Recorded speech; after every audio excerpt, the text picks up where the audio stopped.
Hello to 12th class students. You are watching economics chapter number 10, that is industrial sector. Up till now, we have completed the long questions, that was importance of small scale industries, types of industries, segmentation on various bases such as size of investment. Today we will do the measures that are being taken by the government for the development of industrial sector. Friends, in the earlier videos, in the earlier topics, we had seen that how important is the industrial development for any country to be economically developed. So there are some steps that are taken by government to perform the industrial development. The first point, state-owned enterprises. Friends, what government do? There are some basic industries which require huge amount of capital. Plus, these industries are involving high risk. There is high risk in this sort of industries. So, government establishes such unit which requires very large amount of capital. Government establishes such industries which involve high risk. By this, these industries, that is basic industries, are important because their products are useful for other industries to develop. Say for example, iron and steel industry. Now these industries, their products are utmost important for the development of other industries. So government establishes state owned enterprises in order to develop such basic industries which involve large amount of capital and which bear high risk. Generally, private industries or private sector are not interested to enter such industries which are having high risk. But somebody has to initiate, so government owns such industries which require high amount of capital, large amount of capital, and which involves high risk. Second is encouragement to private sector industries. To start and to run private sector industries, government provides various types of help like land at concessional rates, electricity at concessional rates, tax breaks, means they do not have to pay the taxes or say less taxes. Government, after economic reforms, has always focused on motivating private sector industries because they realize that if in order to go for industrial development or say that to make India a industrialized country from agricultural country, private sector needs to be motivated. Private sector has to enter the industrial market. So for that, government provides various types of incentives, motivations through which the private entrepreneurs can be attracted for establishment of private industries, because due to establishment of private industries, the government will able to generate employment on a large scale. Third is import tariff. What is import tariff? Import tariff is a type of a tax that is levied by government on the imported goods. What happens if import tariff will be low? The imported goods and domestic goods will be of same price and people will be more attracted for the purchase of imported goods from foreign countries. That is a basic mentality that imported goods are always the best. So what government does? Government increases the price of the import tariffs, say cost of the import tariffs. The product that is of 100 rupees coming from America, government, in order to make them costly, will increase the tariff on it, import tariff on it. So that will become to the 100 rupee product will become to 250 rupees. So it will become costlier compared to domestic product. So people will be encouraged to purchase domestic products instead of imported goods. So that is the main thing. Import tariff means an import duty, a duty levied on the imports of a country.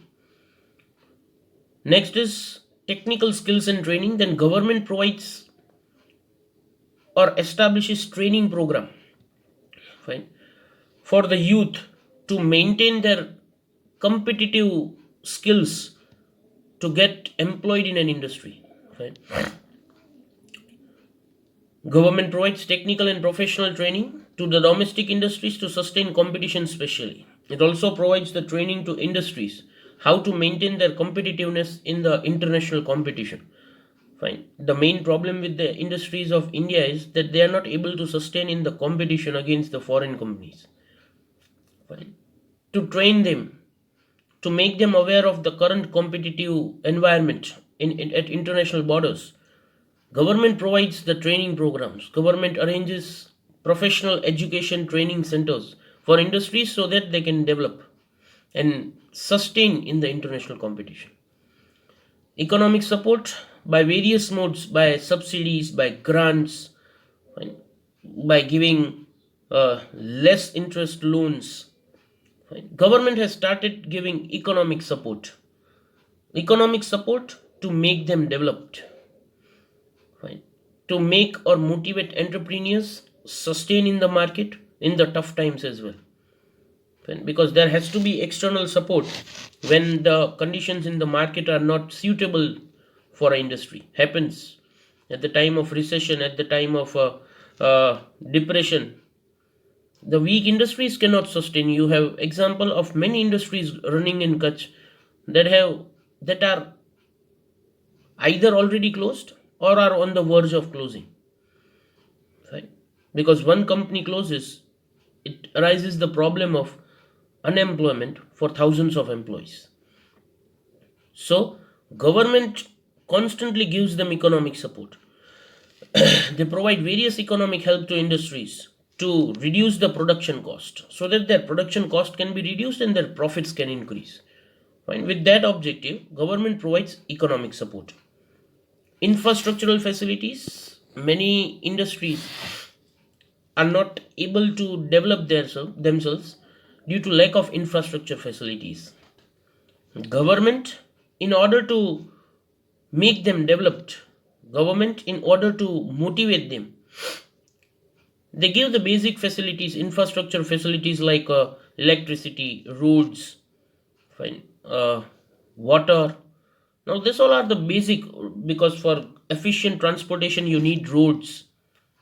So government gives them the basic infrastructure facility ready so that their transportation cost, overall their production cost may decrease.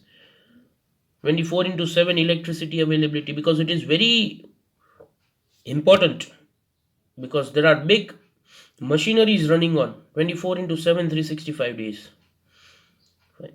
So in basic infrastructural facilities are provided to the industries so that their production cost may decrease and they can sustain in the competition. Setting up various institutions and policies, government, in order to make them developed, in order to motivate them, they set up different institutions which work only for a single cause of for the development of industry. ICICI, SIDBI, IDBI. These all are the institutions, GIC, LIC, that provides ancillary services to the industrial units. If you want to borrow a loan from a bank, then a specialized bank has been set up, ICICI. Fine. You can go over there, an industrial and entrepreneur can go over there and can fulfill the want of the large amount of investment. Fine. Banks plus insurance services. Fine. These are the ancillary services that are mandatory, without which the development is not possible.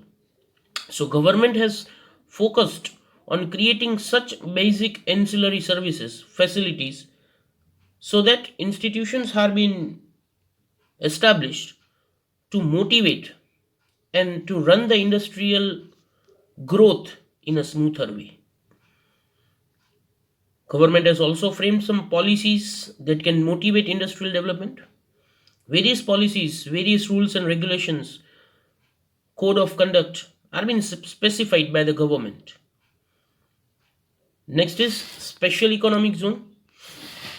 Special economic zone. It is known as SEZ. SEZ. Mark it very well. SEZ was introduced from 1st April 2000. Main objective is of SEZ main objective is to attract foreign investment and to develop control-free environment for exports. That is the prerequisite to increase the export of India. That is the basic want. That is the urgent want in this hour of the day. It's a call of the hour that exports needs to be increased. Realizing the same, from the 1st April 2000, government established the concept of SEZ, that is Special Economic Zone. The main objective of SEZ is to increase the export, to create an environment that can increase the exports and to attract the foreign investment. To make India producing sectors and equivalent to those of the world. To make the industrial unit of production equivalent to those of world. Tax incentives are given, various benefits are given. If you set up an industry or if you export from that region, various incentives are given. Special economic zone, in other words, it can be said that within the nation, SEZ are that type of geographical area where economic laws remain different. Fine. The rules which are prevailing in other parts of the country are different in the special economic zone. This concept is taken from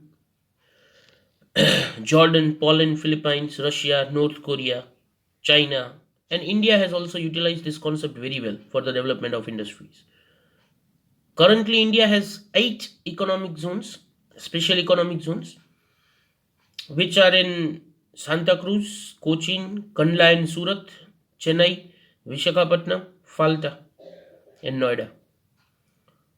And in addition to this, the proposal is that more 18 special economic zone should be established in India. Who can operate this SEZ? Any person, any private person, government or joint sector, state government or its representatives can take the benefits of special economic zone. All these types of special economic zones may be controlled by the government. It can be under the direct control of government. Fine. So these are the measures that are taken by government. Lot has been done, and now still lot has to be done.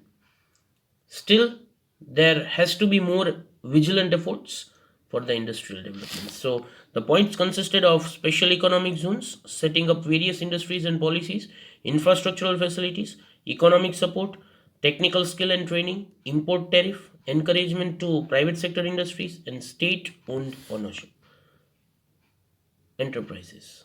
Fine. Have a very nice day. With this, we complete the chapter. In the next lecture, we will start on with the last chapter left in your economics. In case of any doubts, you can ask. Thank you. Have a nice day.